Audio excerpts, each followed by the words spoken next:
Far away in the land of Moab, King Balak stood atop his palace walls, his eyes filled with dread.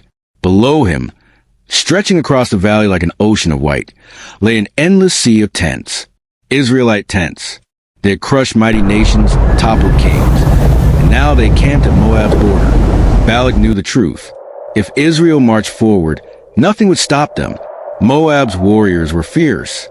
But how could flesh and blood stand against a nation whose God split the sea and shattered Egypt? Unless he found a way to turn their God against them. Balak sent messengers riding hard through the desert. They carried silver, gold, and royal gifts.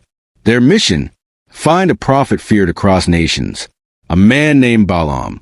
For it was said, whomever Balaam blessed was exalted, whomever he cursed was destroyed.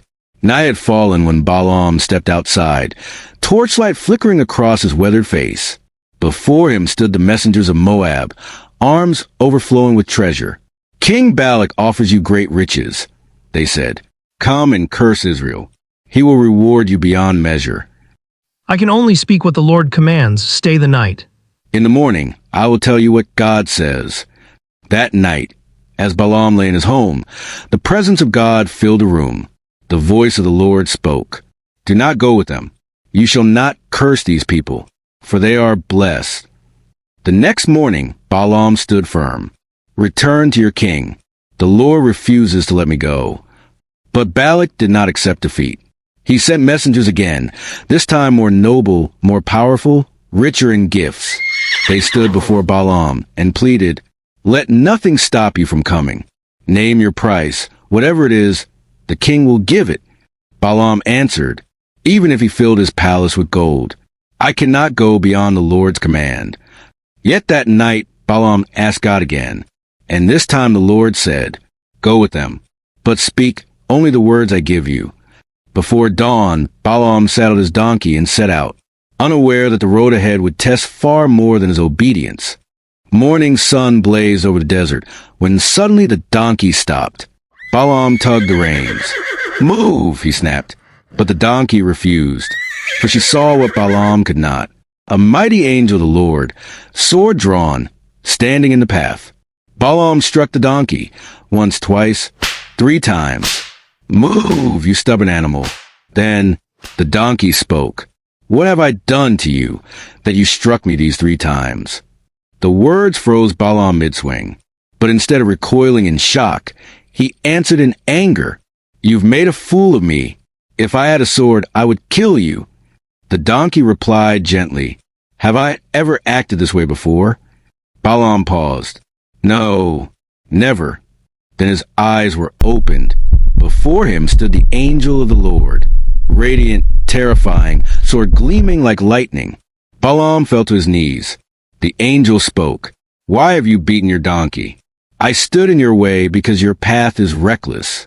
If your donkey had not turned aside, I would have struck you down and spared her.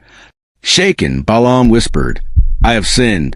If this path displeases you, I will turn back.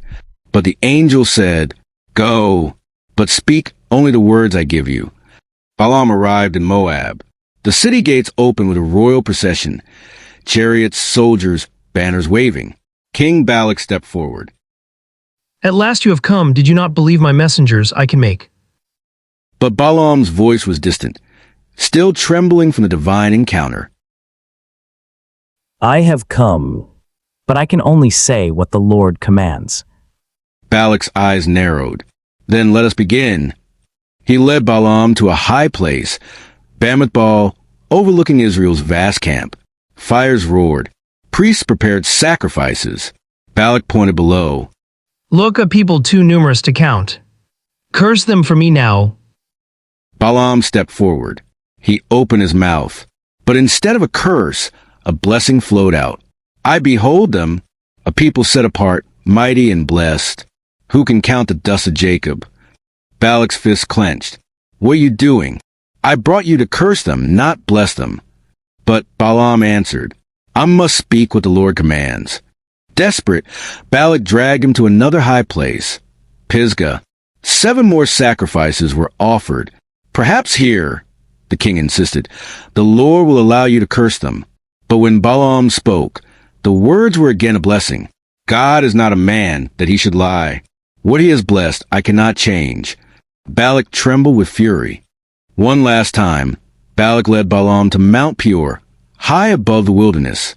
This is your final chance, Balak said, his voice breaking. But Balaam no longer sought omens. He looked out over Israel, and the Spirit of God came upon him. His voice thundered, "How lovely are your tents, O Jacob! The Lord their God is with them." I called you to curse my enemies, he hissed in 3 times. You have blessed them, leave me, I would have made you rich. But the Lord has kept you from reward. I told you, I cannot go beyond the word of the Lord. Then Balaam lifted his eyes to the horizon. His final prophecy echoed across the hills. I see him, but not now. I behold him, but not near. A star shall rise from Jacob, and a scepter shall come out of Israel. God sees what we cannot see, and he can use anything or anyone to guide us back to the right path.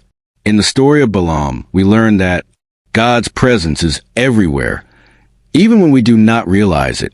Disobedience blinds us, but God in his mercy sends warnings, sometimes in surprising ways. A humble donkey saw the angel before the prophet did, reminding us that pride makes us spiritually blind. God can use anything, even a donkey, to protect us from danger. No power, no curse, and no king can overturn what God has blessed. Choose obedience, and God himself will guide your path. If you enjoyed this story, subscribe for more biblical animations.